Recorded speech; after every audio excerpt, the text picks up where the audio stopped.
Assalamualaikum teman-teman. Hai, apa kabarnya? Saya harap sehat ya. Oke, baik. Saya Bahari, saya perwakilan dari kelompok 1. Anggota kami ada 3 orang ya. Saya sendiri Bahari, kemudian M. Fikri Basir dan juga Yoga Prananda.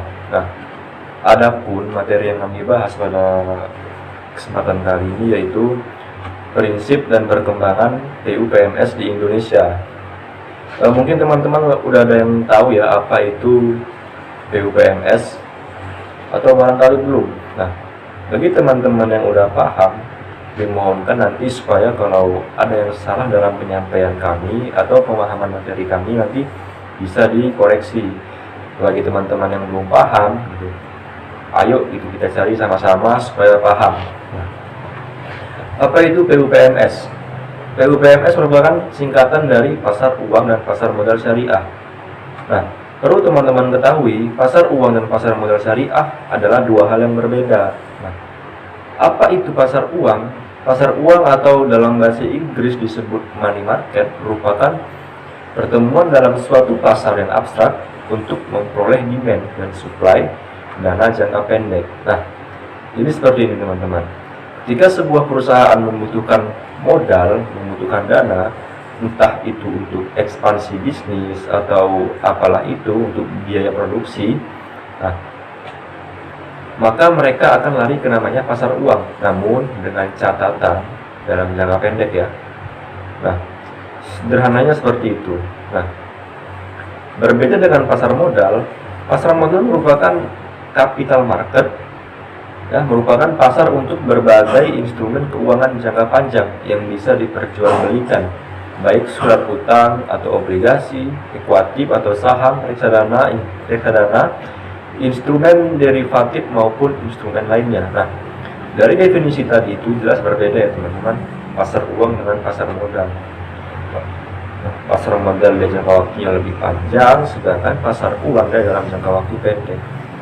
Nah, untuk mekanismenya sendiri saya tidak jelaskan di sini karena itu bukan merupakan topik pembahasan kami. Nah, kalau teman-teman ingin lebih jelas bagaimana mekanismenya, itu nanti kelompok 2 yang akan membahas.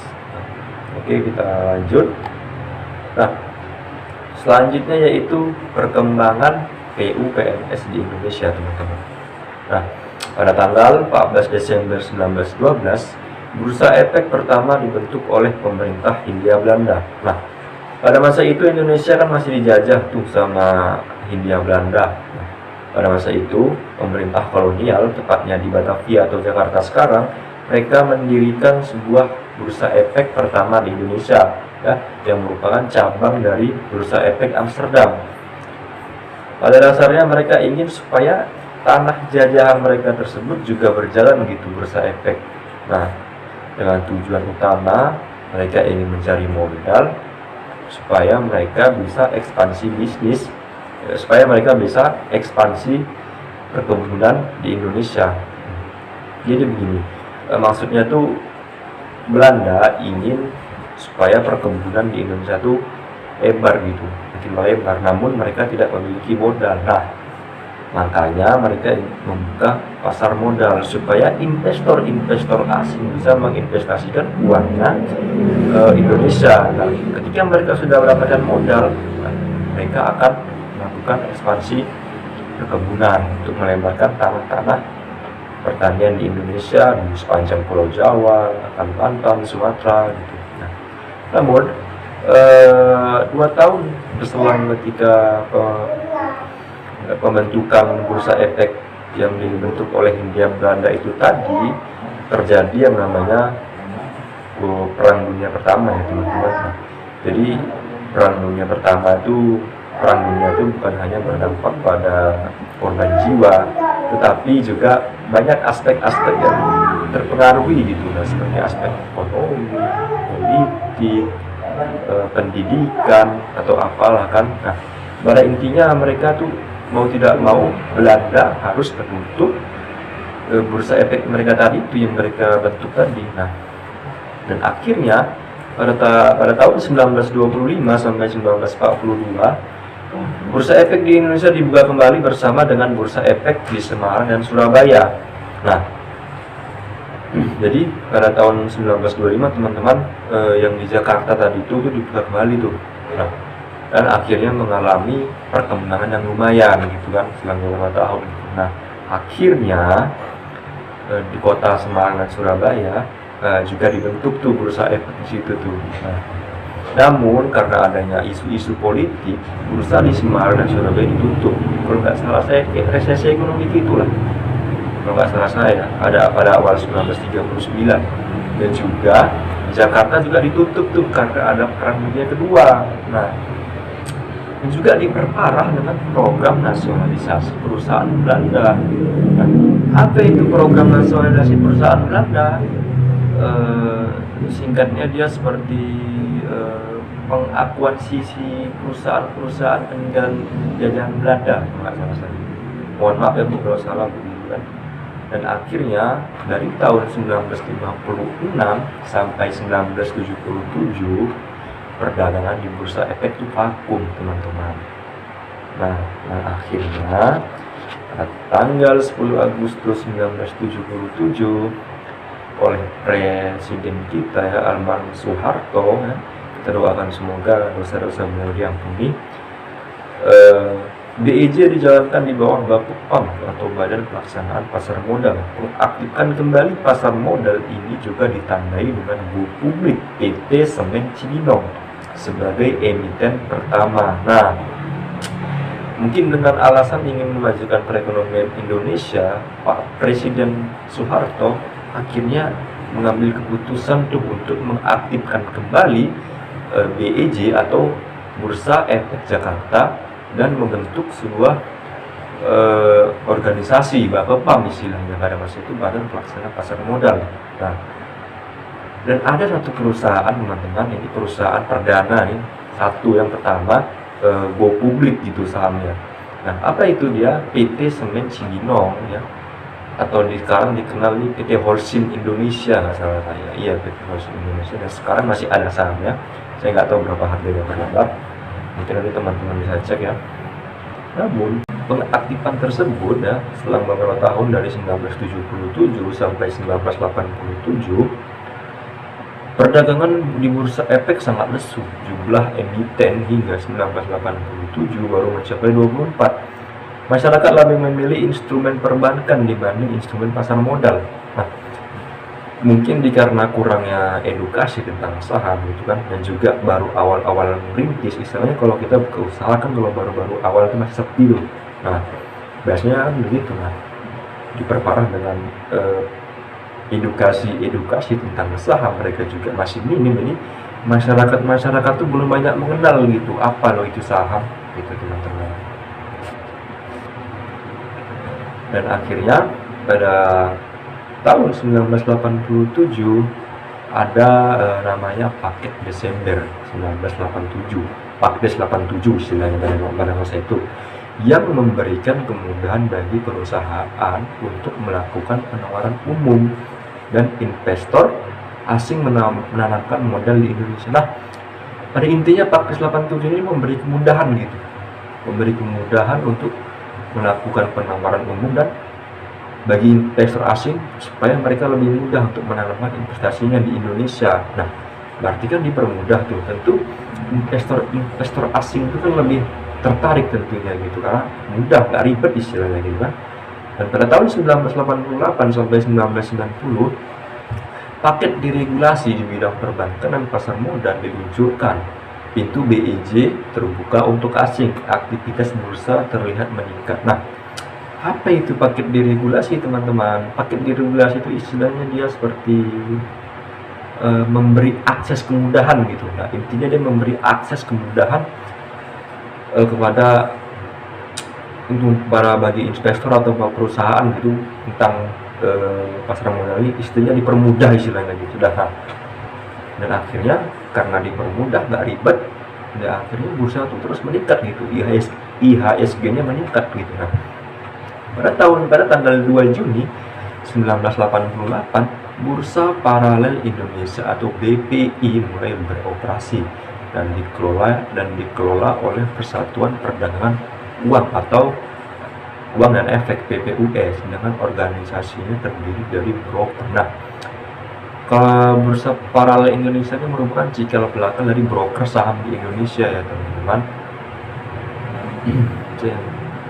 Yang organisasinya terdiri dari broker dan dealer. Nah, akhirnya pada bulan Desember 1988 pemerintah mengeluarkan lagi nih Fakdes Desember 88, tadi kan Fakdes 87, Fakdes 88 gitu, yang memberikan kemudahan perusahaan untuk go publik dan beberapa kebijakan lain yang positif bagi pertumbuhan pasar modal. Nah, lagi-lagi pemerintah kita ini memberi kemudahan teman-teman bagi para perusahaan supaya mudah gitu go publik. Nah, artinya kan pemerintah itu paham gitu bahwasannya investasi di bursa efek ini penting gitu, sehingga memberi peraturan tertentu yang untuk supaya dipermudah gitu.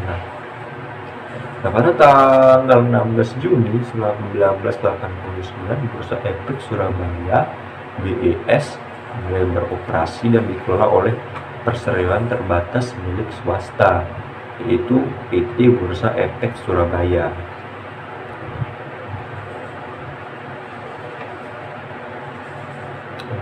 Pada tanggal 13 Juli 1922, swastanisasi BEJ Bapepam berubah menjadi Badan Pengawas Pasar Modal.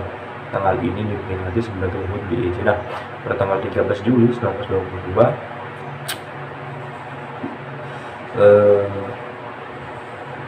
Bapepam itu berubah menjadi Badan Pengawas Pasar Modal, sehingga pada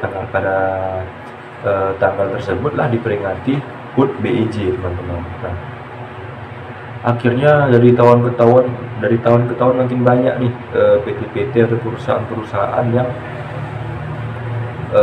berdiri gitu, dan go publik seperti PT Pemeringkat Efek Indonesia atau Pepindo, dan juga ada pembaruan sistemnya. Pembaruan sistem operasi perdagangan di BEJ dilaksanakan dengan sistem komputer. Nah, artinya masuk ke sistem komputasi dan perbarui gitu istilahnya kan. Pada tanggal 10 November 1955, pemerintah akhirnya mengeluarkan peraturan undang-undang nomor 8 tahun 1995 tentang pasar modal. Undang-undang ini mulai diberlakukan mulai Januari 1995, jadi setahun kemudian, setelah beberapa bulan kemudian. Pada tahun 1995, Bursa Paralel Indonesia merger dengan Bursa Efek Surabaya. Nah, maksud dari merger ini yaitu mereka itu bergabung menjadi satu perusahaan mungkin ya. Dan tanggal 6 Agustus 1996 pendirian Clearing Benjamin Efek Indonesia atau KPAI. Nah, selanjutnya pada tanggal 3 Juli 1997 didirikan PT Dana Reksa Investment Management. Nah, ini teman-teman, PT Dana Reksa ini merupakan cikal bakal dari pasar modal syariah di Indonesia teman-teman. Dan kemudian mereka PT Dana Reksa Investment Management ini dia bekerja sama dengan BEJ, dan akhirnya mereka meluncurkan yang namanya Jakarta Islamic Index. Nah, apa itu Jakarta Islamic Index? Jakarta Islamic Index itu dia seperti wadah ya teman-teman bagi para investor yang ingin menginvestasikan kelebihan uangnya di tempat-tempat di saham-saham yang sesuai dengan prinsip-prinsip syariah. Jadi mereka itu seperti merekomendasikan gitu saham-saham mana yang syariah. Ini loh saham-saham yang syariah, ini loh saham-saham yang enggak gitu, kepada pihak-pihak investor asing teman-teman. Selanjutnya pada tanggal 18 April tahun 2001, untuk pertama kalinya Dewan Syariah Nasional Majelis Ulama Indonesia atau DSN MUI mengeluarkan fatwa yang berkaitan langsung dengan pasar modal, yaitu fatwa nomor 20 DSN MUI 4/2001 tentang pedoman pelaksanaan investasi untuk reksadana syariah. Artinya teman-teman, ada perkembangan nih itu dari Majelis Ulama Indonesia bahwasanya investasi saham syariah udah mulai dilirik nih oleh Majelis Ulama Indonesia, dan akhirnya mereka mengeluarkan fatwa gitu, mengeluarkan peraturan gitu. Nah, awal September 2002 adanya obligasi syariah PT Indonesia TBK, dan akhirnya perjalanan pasar modal syariah di Indonesia ini terus berkembang hingga saat ini ya teman-teman. Oke baik teman-teman, sekarang kita masuk ke materi selanjutnya yaitu prinsip PUPMS. Nah, apa aja itu prinsip-prinsip PUPMS? Di sini sudah saya rangkum menjadi 4 ya teman-teman. Yaitu yang pertama, investasi halal dan sesuai syariah. Kegiatan muamalah yang dilarang adalah kegiatan spekulasi dan manipulasi yang di dalamnya mengandung unsur gharar, riba, mesir, iswah, maksiat, dan kezaliman. Jadi investasi di pasar modal syariah ini jelas teman-teman, jadi tidak ada unsur manipulasi dan kebohongan serta maksiat atau apapun itu yang dilarang oleh agama Islam ya teman-teman. Jadi mereka itu jelas, itu clear gitu, ini investasinya segini returnya gitu. Kemudian prinsip yang kedua ya teman-teman, yaitu menggunakan uang sebagai alat pertukaran nilai. Nah, ini sudah jelas ya, dimanapun lokasi uang itu dijadikan alat pertukaran nilai gitu. Nah, pada pasar modal syariah, uang dijadikan sebagai alat pertukaran nilai dalam berinvestasi. Dengan demikian, saat investor melakukan investasi, maka ia akan mendapatkan imbal hasil atau return dengan posisi tertentu.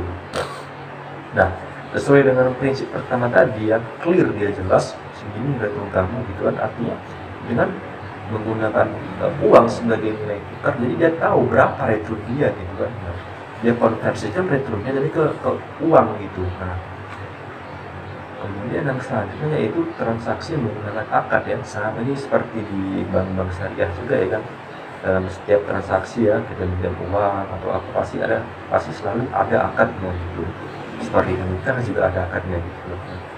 Kemudian mekanisme yang jelas. Nah, sesuai dengan prinsip yang pertama tadi sih, intinya jelas, tidak ada kebohongan gitu. Hal ini dapat mampu menjaga atau menghindari terjadinya prasangka dalam melakukan transaksi. Nah, sedikit sih untuk prinsipnya teman, prinsipnya teman, kita kebanyakan dari belajar tentang sejarah panjang perkembangan PUPMS tadi ya teman-teman. Nah, mungkin itu saja yang dapat saya sampaikan ya teman-teman. Ibu saya bisa lebih dan kurangnya saya mohon maaf gitu. Bagi teman-teman yang dirasa kurang paham, itu bisa ditanyakan nanti. Kami akan berusaha semaksimal mungkin untuk menjawab pertanyaan teman-teman gitu. Walaupun dirasa kurang puas juga, mungkin teman-teman bisa menanyakannya kepada Ibu dosen Faisa. Wabillahi taufiq wal hidayah. Kami dari kelompok 1 mewakili suara dari Bentik Ibas dan juga Yoga Prananda ingin mengucapkan terima kasih atas perhatiannya, terima kasih atas waktunya, dan mengucapkan Assalamualaikum warahmatullahi wabarakatuh.